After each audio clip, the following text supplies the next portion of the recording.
in the water loop.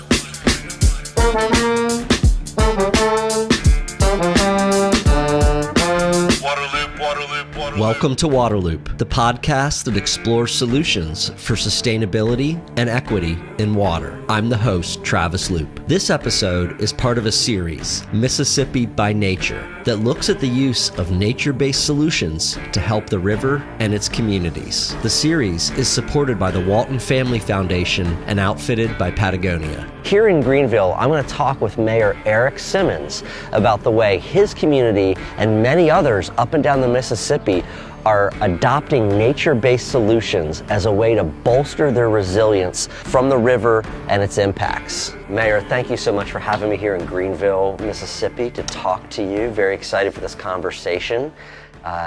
First, could you talk about the community of Greenville, this place, describe it for me, and its relationship with the Mississippi? Yes, Greenville has a storied history of progress, resilience, and diversity. When you think about a city that has an unprecedented interplay between opportunity and challenge,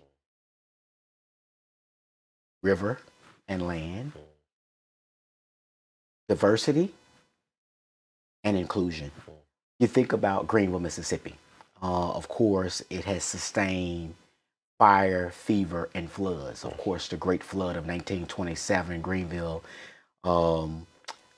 had that flood that was responsible for the Great Migration. So I always tell folks, if you going up 61 by way of land, you will run into a lot of my kinfolk because the Great Migration and the flood of 1927 created an opportunity for people to go up north, but also the challenge that the rivers still hold today on the Mississippi River. Whether that is hurricanes, floods, drought that we've just had recently. The river is a living organism that brings people together, whether it's recreation, whether it's economic development, whether it's youth development, community development. I think our strongest asset that we have in Greenville, Mississippi that really brings us together is the Mississippi River. Yeah, just driving in, I saw a little Flood of 1927 museum, and preparing for this trip, I did some reading and learned about that and just how many communities, along the river were really hit hard by that. And so that caused a lot of people like, you know what, I'm not going to live here anymore, going to move inland, if you will, or north kind of thing. But it created that resilience. And so when you begin to talk about the Mississippi River Basin, and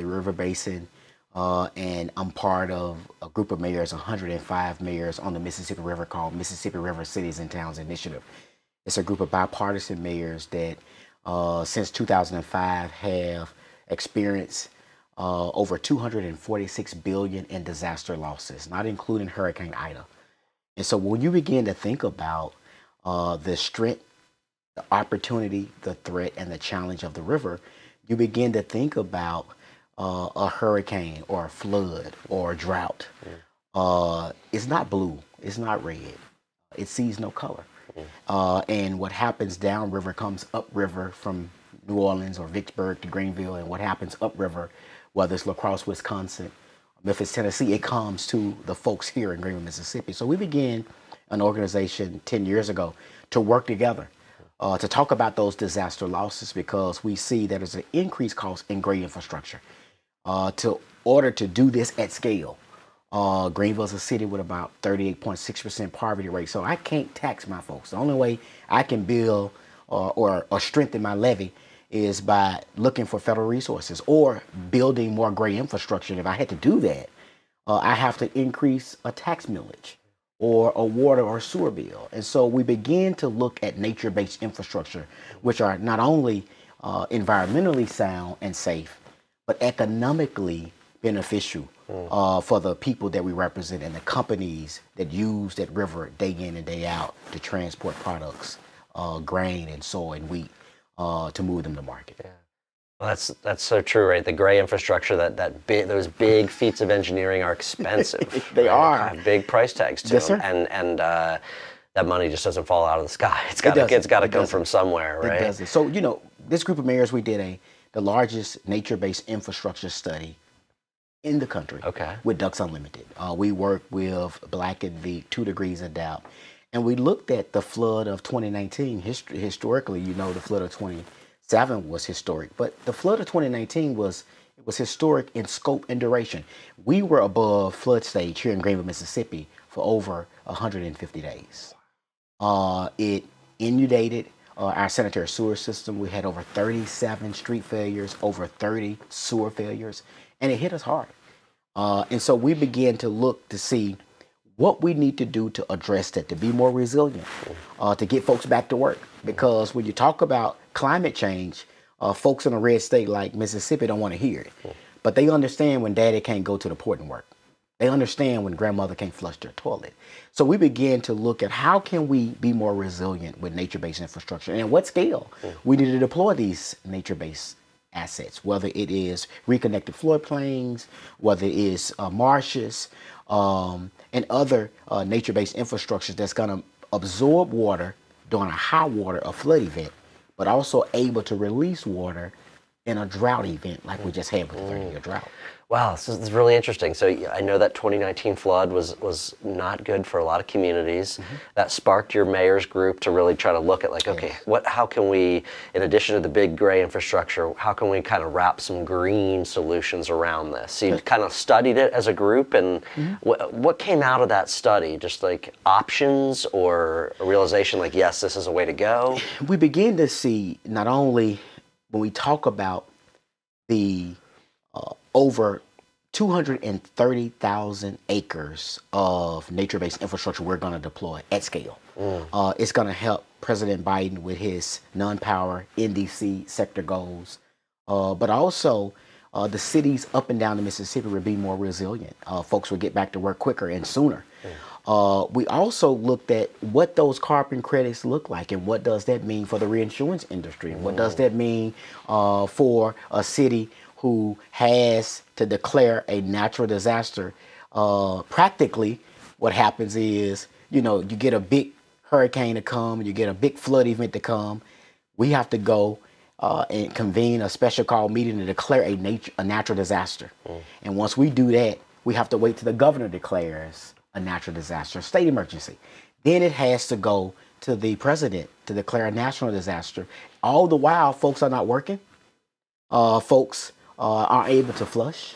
And so they're not able to do the things they normally would do and be more resilient. And so we looked at the reinsurance industry to see what a parametric facility would do with these nature-based infrastructures. How can we begin to take these nature-based infrastructures and the carbon credit to market to the reinsurance industry and be more resilient at no cost to the cities? Because Greenville, Mississippi, we cannot do it with the population that we have. So you're saying we're doing it at scale. Putting these nature-based solutions in accesses some carbon credits, and then that's a way to fund these projects. That's right. That's a key part of doing that. Huh? It's innovative. Yeah. It's environmentally sound, but it's also economically beneficial to every single city up and down the Mississippi River. When you think about the Mississippi River, we think we're primed to talk about climate performance. The Mississippi River Basin is the world's largest food producer river basin. 1 in 12 folks consume commodities on the Mississippi River. It's the largest navigable river basin. But unlike the Amazon and the Nile and the Ganges, we export most of our food. 78% of the U.S. exported corn and wheat comes from the Mississippi River Basin.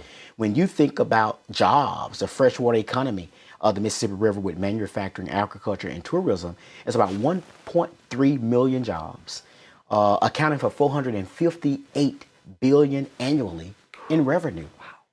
Just in Mississippi, the waterways and the ports of the Mississippi, state of Mississippi, accounts for $4.5 billion for the state product, accounting for about 66,000 jobs. Greenville has its share as one of the largest ports in Mississippi. So when you think about why this work is important, why the Mississippi River is important, why Middle America is important, we're talking about feeding the world. So it's global food security, but also water security and what we need to do for biodiversity as well. Literally feeding the world, right? We are. $500 billion there. Could you explain a little more about that connection with the reinsurance industry and what that is? We're working with Muni Re and other reinsurance industries. We, of course, was at COP26, these group of mayors. I was fortunate to go to COP26, which was in the UK, and have meetings there with the financial institute there in the UK. I was able to go to COP27 in Egypt, and we were able to talk with the financial industry there. And just recently, we were in Dubai for COP28. And of course, you know, the whole conversation regarding fossil fuels and what the UAE means for the world. But to able begin to talk about a fund and also talk about how carbon credits can be used to make cities more resilient and more responsive to disasters is the way to go. And so we're looking at a financial model, a parametric facility. Of course, you know, the normal insurance or federal FEMA model now is always retroactive. Right. But a parametric facility will be something where we can begin to have a return on investment, but also you can begin to get these cities back to be more resilient sooner than later, and let these carbon credits or the reinsurance industry help the national FEMA model by making sure that the money is coming to these cities and towns that get hit with these disasters sooner. Does the reinsurance industry have an interest in communities being more resilient because that's going to eventually be less dollars that have to get paid out? Is that kind of how that works? Everyone does. You know, the man that works at the port has an interest to get back to work to feed his family. The company that sits on the port of the river has an interest to make sure that those laborers get to work, to make sure that their bottom line is great. The companies, talk about extended producer responsibility. The companies that use the Mississippi River, whether it's Walmart, Nestle, Cargill, InBev, all of those companies have a major interest to make sure their products get from point A to point B, they have a finished product. And so the sooner people can get back to normal, the sooner folks can begin to make money. GDP for the country is greater, but more importantly, it enables these cities on the Mississippi River to feed the world. You mentioned like 233,000 acres of nature-based solutions. Yes. That's what the mayors collectively kind of have planned right now? And we work with the world's largest nature conservation authority, Ducks Unlimited. So DU has not only deployed a number of scientists and all of the folks and conservationists. They're looking at a way to look at 45 different cities in 9 states on the Mississippi River. Greenville, from Memphis to Greenville near the Rosedale area, we are one of those sites to deploy these nature-based infrastructure. The good thing about it is these lands are lands that are somewhat unused. And so it helps with limiting methane release as well, because these lands will be placed in permanent conservation status as well. The key is finding your leverage point. What works best for Greenville works best for New Orleans. And what works best for New Orleans works best for Bemidji, Minnesota, the headwaters of the Mississippi River, where the First Nations are. Last year in September, we convened our annual meeting in Bemidji, and we're able, all of these mayors were able to walk right across and put our feet in the Mississippi River right there. When you talk about see the source, right there at the source of the river, but also bring in and appreciate First Nations and their love for the environment and what we need to do and learn from them to make sure that we are making the best decisions regarding the environment. In terms of youth engagement, we launched the Plastic Pollution Initiative with these group of mayors. And 2 Junes ago, we had the largest display of youth engagement ever on the river. We had over 100 youth. My mayor's youth council was engaged. But we began to look with United Nations Environmental Program and the University of Georgia debris tracker app looking to see what plastic and pollution is doing. Of course, when the plastic and pollution comes in our drains and our tributaries, it gets to the river and then to the river and to the ocean.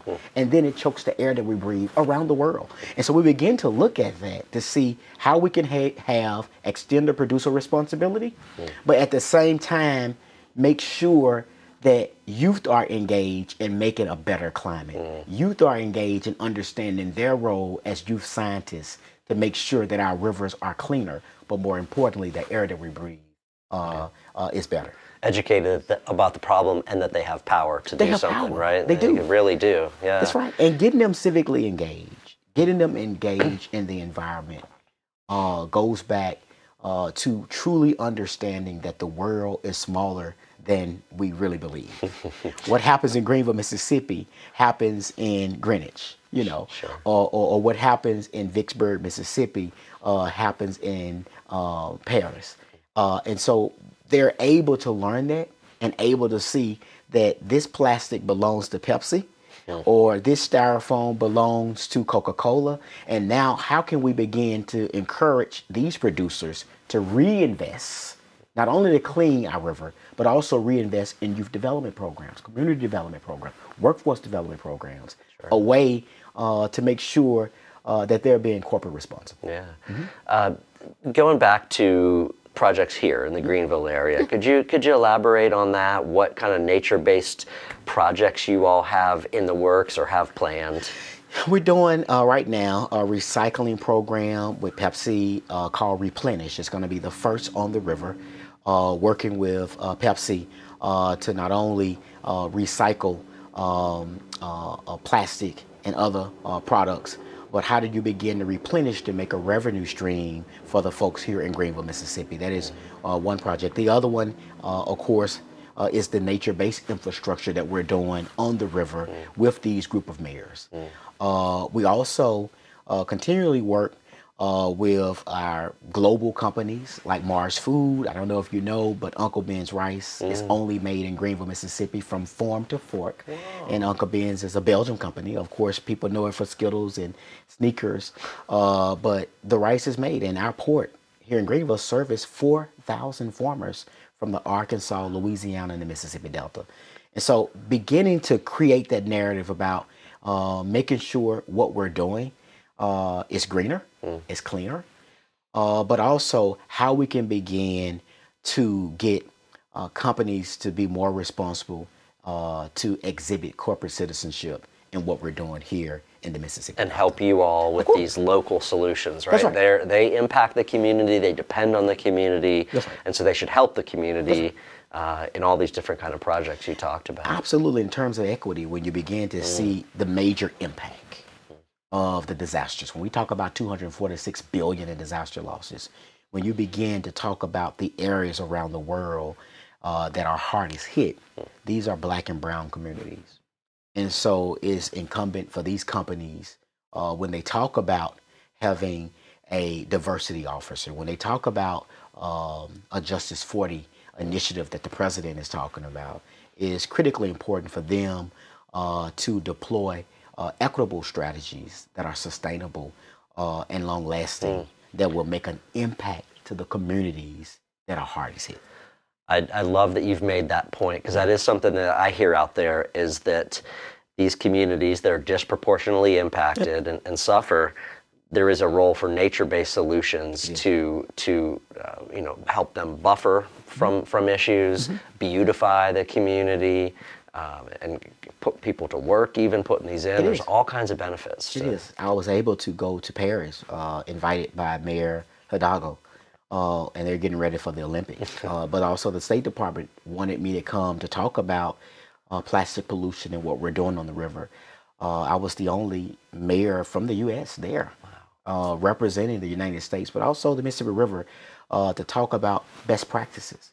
And so what we're doing by working with the international river basins, whether it's Amazon, the Nile, the Danube, is how do we not only talk about what works best in the Mississippi River Basin, but how can we create a pipeline of ideas across the Atlantic over to Brazil. In COP28, we had a great opportunity at the Rotary Pavilion. I'm a Rotarian, and we were able to sign an agreement with Indian cities to see what they're doing to clean their rivers and oceans. But also, we're gonna expand our relationship with Brazilian cities. The Amazon and the Mississippi River Basin are the world's largest food producing river basin that feed the world. And so looking at saltwater intrusion, what the Amazon is doing, according with the rainforest, what they're doing. Of course, folks don't know, but the watershed there in the Amazon is responsible for the rain that we get here Unbelievable. in the U.S. And so having a relationship with South America and Brazil and the Mississippi River Basin is the way to go to talk about food quality, water quality, food security, water quality, and biodiversity. And hopefully you have an opportunity to hold up this nature-based solutions plan, like, hey, all along our river we're doing this in all these places. And, Yes, sir. yeah. It is. Well, I'm so glad I got to talk to you. Yes. I just had a crash course in a lot of things. I'm very, very informative. I'm excited to go around your city and kind of look at some of the projects in the works, but thank you so much. No, thank you so much for being here in Greenville, Mississippi. You're in the water loop.